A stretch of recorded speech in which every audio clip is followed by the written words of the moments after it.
सनातन धर्म में कई ग्रंथों का उल्लेख मिलता है। इन ग्रंथों में से गरुड़ पुराण का विशेष महत्व है।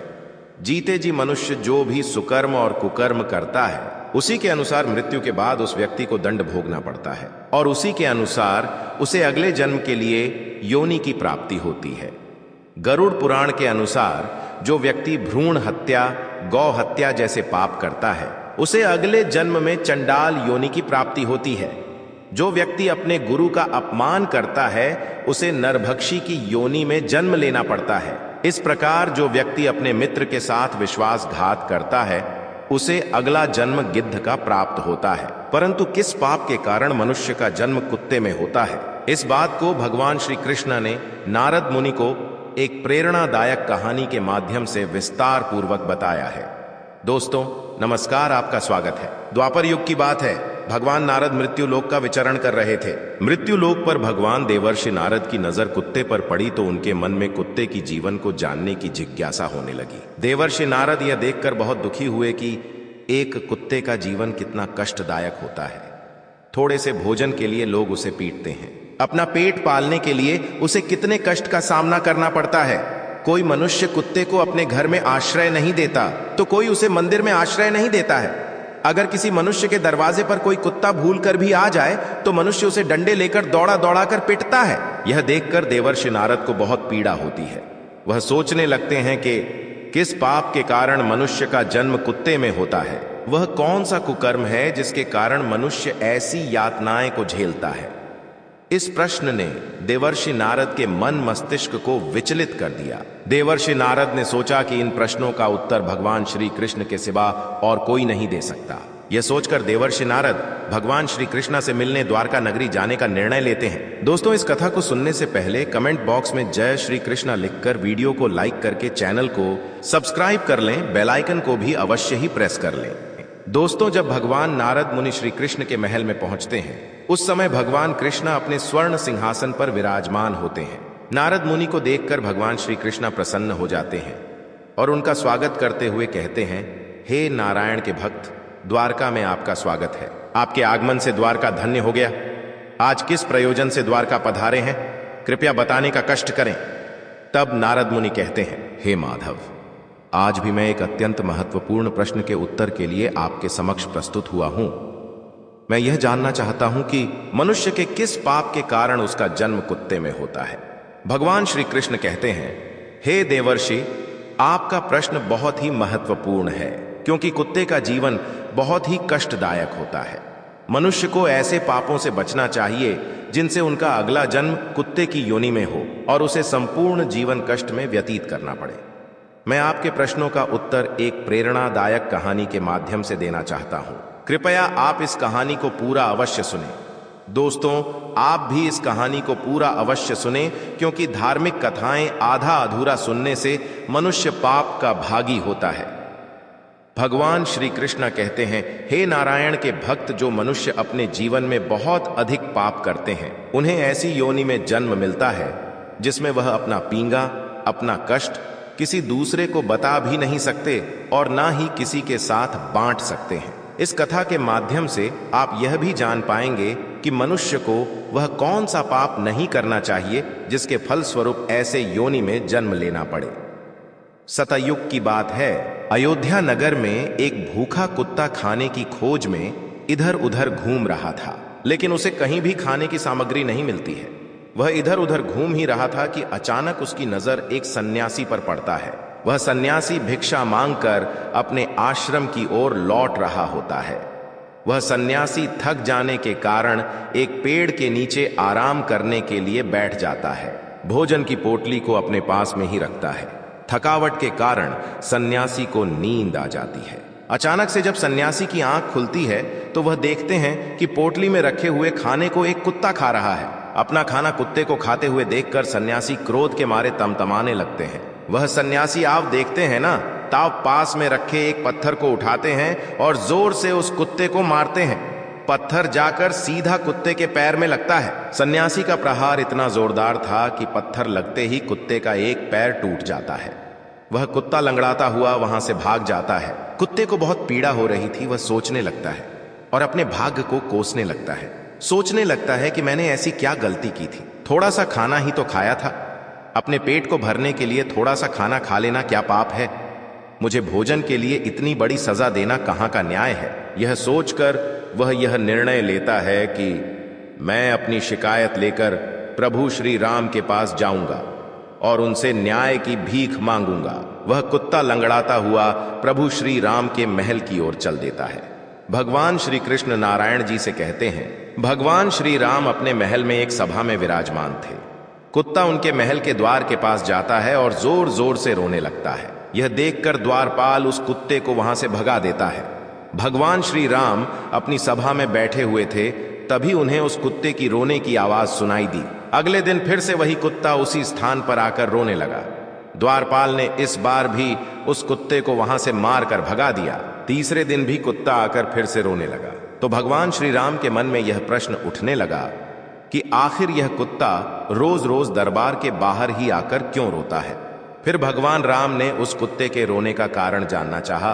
द्वारपाल से कहा कि उस कुत्ते को यहां बुलाकर लाओ। तो उस कुत्ते को बुलाने के लिए द्वारपाल उसके पास गए और बोले, प्रभु श्री राम ने आपको अपने दरबार में बुलाया है। कुत्ता उस द्वारपाल के साथ साथ भगवान श्री राम की सभा में पहुंचता है। भगवान श्री राम कुत्ते से पूछते हैं कि तुम रोज मेरे दरबार के बाहर आकर क्यों रोते हो? तुम्हारी क्या समस्या है? बताओ, मैं तुम्हारी समस्या का समाधान करने का प्रयास अवश्य करूंगा। कुत्ता भगवान श्री राम के चरण में प्रणाम अर्पित करता है और कहता है, प्रभु, मुझे पिछले जन्म में किए गए पाप के कारण कुत्ते की योनि में जन्म लेना पड़ा। मेरा जीवन बहुत कष्टदायक है। मैं भोजन के लिए किसी घर में जाता हूं तो वह मुझे लठ लेकर मारता है। कोई मुझे अपने घर में आश्रय नहीं देता। कोई मुझे मंदिर में घुसने नहीं देता। किसी भी पवित्र स्थान में जाने पर लोग मुझे दंड देते हैं। आज तो हद हो गया, एक सन्यासी ने पत्थर मारकर मेरे पैर तोड़ दिए। मेरा कोई अपराध नहीं था। थोड़े से भोजन के कारण उस निर्दय सन्यासी ने पत्थर मारकर मेरे पैर को तोड़ दिया। भगवान श्री कृष्ण कहते हैं, हे नारद, उस कुत्ते की पीड़ा को देखकर प्रभु श्री राम को बहुत दुख होता है। प्रभु श्री राम ने कुत्ते को आश्वासन दिया कि तुम पर हुए अत्याचार की सजा उस सन्यासी को अवश्य मिलेगा। यह कहते हुए उन्होंने अपने सैनिकों को बुलाया और सैनिकों को आदेश देते हुए कहा, जाओ, जाकर वह सन्यासी चाहे जहां भी हो उसे ढूंढकर हमारे दरबार में अतिशीघ्र लेकर आओ। भगवान श्री राम का आदेश मिलते ही दो सैनिक वहां से सन्यासी को ढूंढने के लिए निकल जाते हैं। ढूंढते ढूंढते दोनों सैनिक एक जंगल में पहुंच जाते हैं। उस जंगल में एक कुटिया थी। उस कुटिया के अंदर सैनिक को सन्यासी मिल जाता है। सैनिक में सन्यासी से कहा, ए सन्यासी, प्रभु राम ने अतिशीघ्र आपको अपने महल में बुलाया है। आपको हमारे साथ चलना होगा। वह सैनिक सन्यासी को पकड़कर अपने साथ भगवान श्री राम के दरबार में ले आए। भगवान श्री राम सन्यासी से कहते हैं, क्या यह सत्य है कि तुमने इस कुत्ते को पत्थर मारा है, जिस कारण इसका पैर टूट गया है और यह अब ठीक से चल भी नहीं पा रहा है? इसने क्या अपराध किया था जिसके कारण तुमने इस बेजुबान जानवर का पैर तोड़ दिया? तब वह सन्यासी कहता है, हे प्रभु, मैं भिक्षा में भोजन मांगकर आ रहा था। रास्ते में इस कुत्ते ने मेरी भिक्षा में मांगी हुई भोजन को खा लिया। इसी वजह से मुझे क्रोध आ गया और मैंने पत्थर उठाकर इसको जोर से मार दिया, जिसके कारण इसका पैर टूट गया। सन्यासी की यह बात सुनकर श्री राम ने कहा, क्या आपको पता नहीं है कि यह एक बेजुबान जानवर है? यह अपना भूख, अपनी पीड़ा किसी से बता नहीं सकता है। यह अपना पेट भरने के लिए ऐसा करते हैं। ये तो उनका स्वाभाविक प्रवृत्ति है और इनको इतनी अक्ल नहीं है कि ऐसा नहीं करना चाहिए। और यदि इस कुत्ते ने आपके भोजन को खा लिया तो इसमें इसका कोई अपराध नहीं है। और इतनी सी बात के लिए आप इस कुत्ते को इतनी बड़ी सजा नहीं दे सकते हैं। यह कुत्ता आपका अपराधी नहीं है, किंतु आप इस कुत्ते का अपराधी हैं। कुत्ते ने आपके साथ नहीं बल्कि अपने कुत्ते के साथ अपराध किया है। इस अपराध की सजा आपको अवश्य मिलेगा। भगवान श्री राम उस कुत्ते से कहते हैं कि यह सन्यासी तुम्हारा अपराधी है। तुम जो चाहे वह सजा इसको दे सकते हो। भगवान श्री राम की यह बात सुनकर उस कुत्ते ने कहा, हे भगवान, इस सन्यासी को किसी राज्य का राजा बना दिया जाए। कुत्ते की ऐसी सजा सुनकर सभा में बैठे सभी लोग आश्चर्यचकित हो गए, परंतु श्री राम ने उस कुत्ते की बात को स्वीकार कर लिया और उस सन्यासी को राजाओं वाले वस्त्र पहनाकर, सुंदर रथ पर बिठाकर उस सन्यासी को एक राज्य के राजमहल में ले गए और उस राज्य का राजा बना दिया। बहुत सारे नौकर चाकर उस सन्यासी की सेवा में लगा दिए गए। ऐसी सुख सुविधा को देखकर वह सन्यासी अति प्रसन्न हो गया। वह सन्यासी सोचने लगा, मैंने स्वप्न में भी यह नहीं सोचा था कि मैं एक राजा बनूंगा। वह सन्यासी कुत्ते की बुद्धिमत्ता पर हंसने लगा और सोचने लगा, उस कुत्ते में सद्बुद्धि नहीं है, क्योंकि मैंने उसकी टांग तोड़ दी, पर उसने मुझे सजा देने के बजाय राजा बना दिया। भगवान श्री कृष्ण कहते हैं, जब कुत्ते ने उस सन्यासी को ऐसी सजा दी तो प्रभु श्री राम के सामने जितने भी सभापति थे, सभी सभापति आश्चर्यचकित हो गए थे। सभापतियों ने प्रभु श्री राम से पूछा कि हे प्रभु, इस कुत्ते ने उस सन्यासी को सजा देने के बजाय राज्य का राजा क्यों बना दिया, जबकि उस सन्यासी ने तो कुत्ते के साथ बहुत ही अत्याचार किया था। तब प्रभु श्री राम ने कहा, इस प्रश्न का उत्तर आप लोगों को वह कुत्ता ही दे सकता है। सभी लोग उस कुत्ते के पास गए और उस कुत्ते से पूछा कि आपने उस सन्यासी के साथ ऐसा क्यों किया? उसे दंड देने के बजाय उसे तुमने एक राज्य का राजा बना दिया है। तुम्हारा फैसला बहुत अचंभित करने वाला है। कृपया कर हम लोगों के मस्तिष्क में उठ रहे उलझन को दूर करने का कष्ट करें। कुत्ता मुस्कुराते हुए बोला, आप लोग जानना चाहते हो कि मैं उस सन्यासी को सजा देने के बजाय उसे राज्य का राजा क्यों बनवा दिया? आप लोगों को मैं अपने पूर्व जन्म की बातें बताता हूं। कृपया आप लोगों इसे ध्यानपूर्वक सुने। कुत्ते ने कहना शुरू किया, मैं पिछले जन्म में एक बहुत ही संपन्न राज्य का राजा हुआ करता था। मेरे राज्य में मेरी प्रजा बहुत खुश और संपन्न थी। मैं बहुत न्यायप्रिय और धर्म का पालन करने वाला राजा था। धीरे धीरे मेरी ख्याति अन्य राज्यों में भी होने लगी। जैसे जैसे मेरी ख्याति बढ़ती गई, मेरे अंदर अहंकार और घमंड भी बढ़ता गया। मैं गरीबों और असहाय को सताने लगा, दूसरे के जमीनों को, संपत्तियों को हड़पने लगा। मैं अधर्म के रास्ते पर चलने लगा। मैं इतना अहंकारी हो गया था कि मैं भगवान का भी अनादर करने लगा। मेरी प्रजा मुझसे ही त्राही त्राही करने लगी। समय के साथ मैं बूढ़ा हुआ और मेरी मृत्यु हो गई। मृत्यु के पश्चात यमदूत आए और मुझे घसीटते हुए यमलोक लेकर चले गए। यमलोक में मुझे यमराज के समक्ष प्रस्तुत किया गया।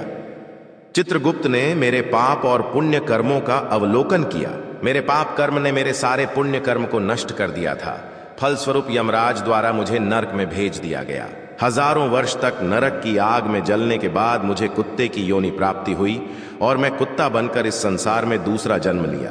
कुत्ते की योनि में दूसरा जन्म लेने के बाद मैं इस पृथ्वी पर भी यातनाएं झेल रहा हूं। इसीलिए मैं उस सन्यासी को राजा बनवाया कि निश्चित ही वह अपने स्वभाव के अनुसार गरीबों को सताएगा, असहायों को सताएगा और अधर्म के रास्ते पर चलेगा, लोगों की संपत्ति को हड़पेगा, भगवान का अनादर करेगा और धर्म ग्रंथों का अपमान करेगा। अपने कुकर्म के कारण मेरी तरह ही हजारों बरसों तक नरक की आग में जलेगा और कुत्ते की योनि प्राप्त कर पृथ्वी पर भी मेरी तरह ही यातनाएं सहेगा। भगवान श्री कृष्ण कथा को सुनाते हुए देवर्षि से कहते हैं, हे देवर्षि, यह एक सत्य है। इसमें कोई संकोच करने वाली बात नहीं है कि एक राजा ही सबसे पहले गरीबों को सताता है और उनकी संपत्ति को हड़पता है।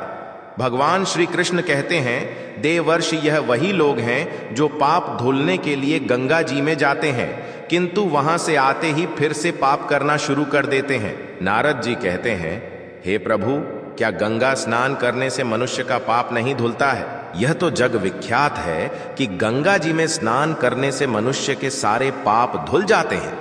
भगवान श्री कृष्ण मुस्कुराते हुए कहते हैं, देवर्षि, गंगा जी में वही पाप धुलता है जो अनजाने में हो जाते हैं। जानबूझकर किए गए पाप कभी नहीं धुलते हैं। गंगा जी में स्नान करने से वही मनुष्य पवित्र होता है जिसका मन साफ हो और मन में कोई पाप ना हो तथा मन में गंदे विचार न हो।